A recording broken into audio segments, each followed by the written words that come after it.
Welcome back to another technical deep dive here in the debug zone. Today, we're tackling a big question and breaking it down with insights from other users.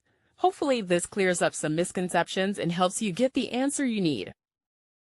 So, buckle up, stay a little curious, and let's jump right in.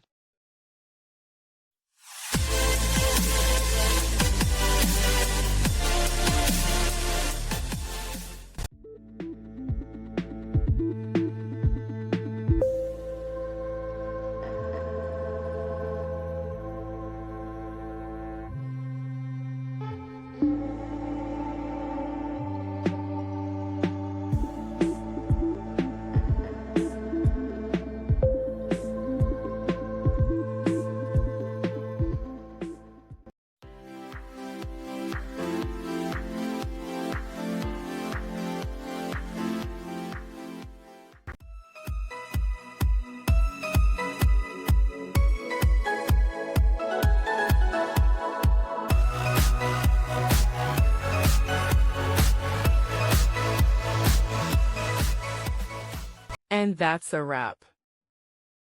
I hope you found the answer you were looking for. If you did, take a second to hit that subscribe button. It really helps out. And let me know in the comments which solution worked best for you. See you next time in the debug zone.